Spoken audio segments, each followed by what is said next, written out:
everyone, and welcome back to Road to Chess Grandmaster.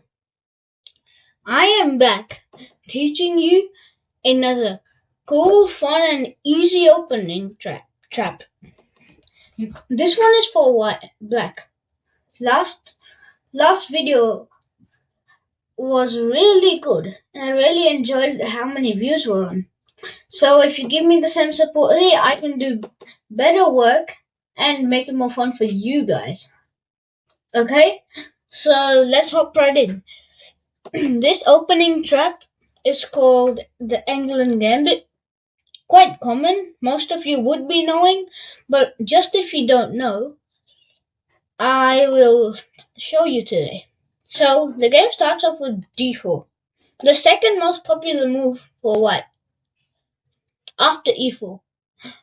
And now, instead of just, Queen's Gambit or maybe London system, you do something really off track, which is e5. And this starts the Englund Gambit, as you can see right here. The Englund Gambit. So white takes, assuming that nothing will happen.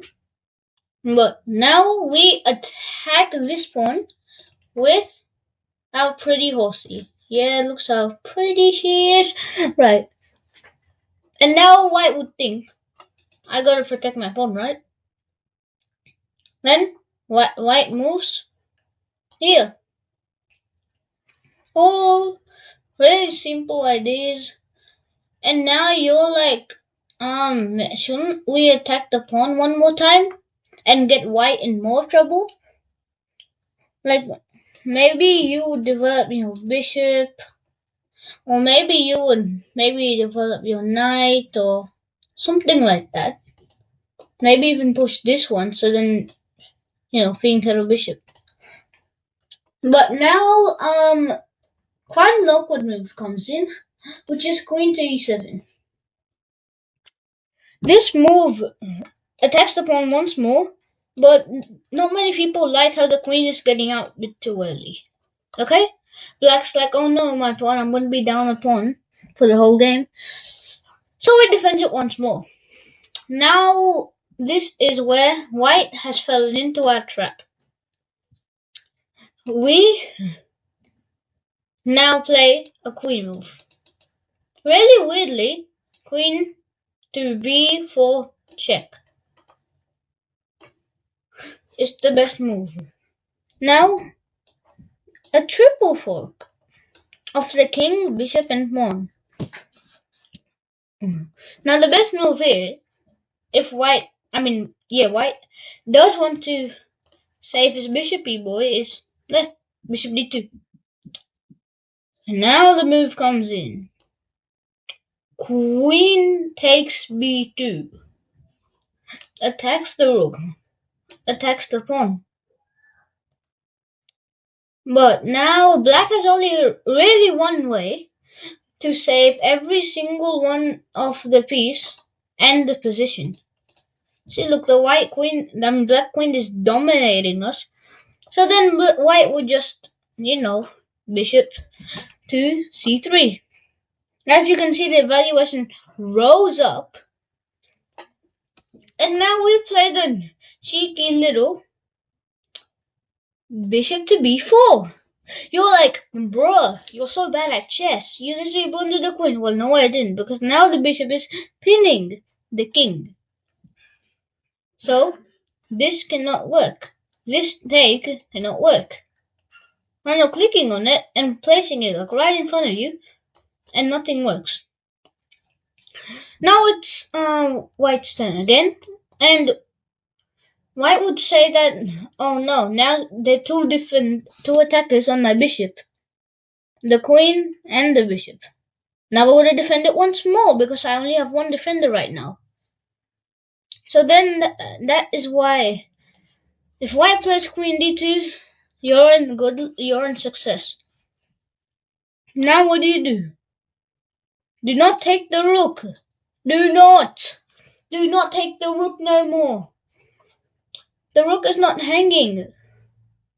The rook is not hanging, because then this is now no more a pin. if you take if you take the rook and then they take back, and then they can now just wait. It's your move. Take and then takes with the knight. Yeah, you're just up 2 points, and that also is a rook.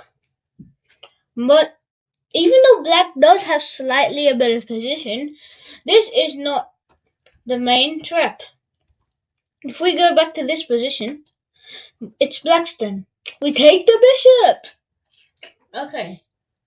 After this, what do you think's gonna happen? White takes with the knight, he loses the rook. But now, white wants to defend this rook on a1. So then, and his queen and king are getting pinned.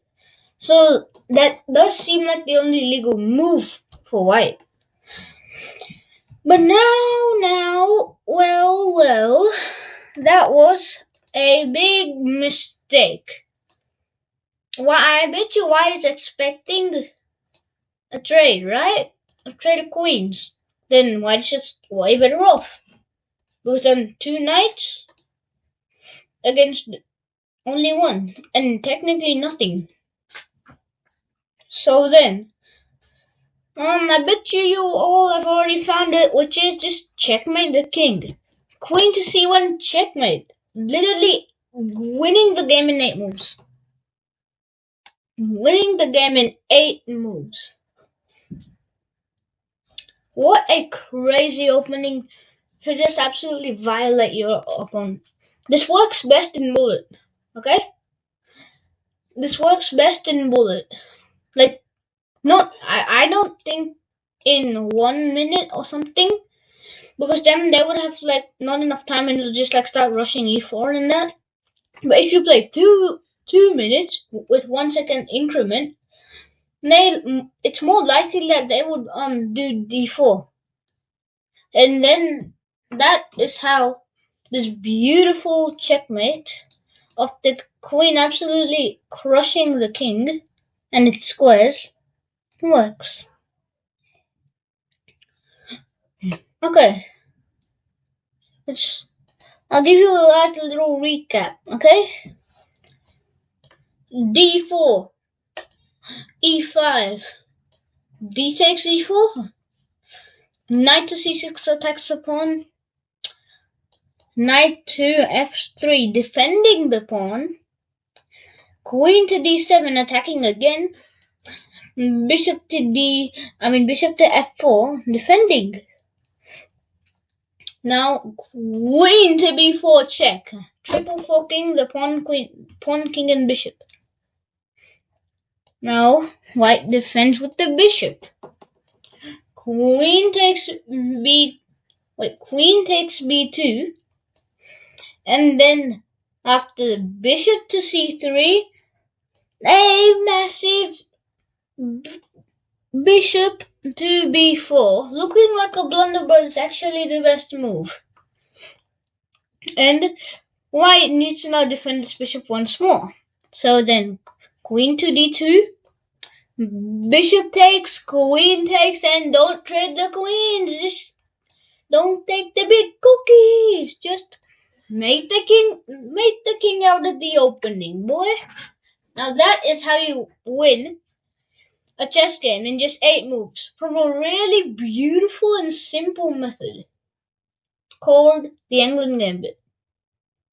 Crazy, isn't it?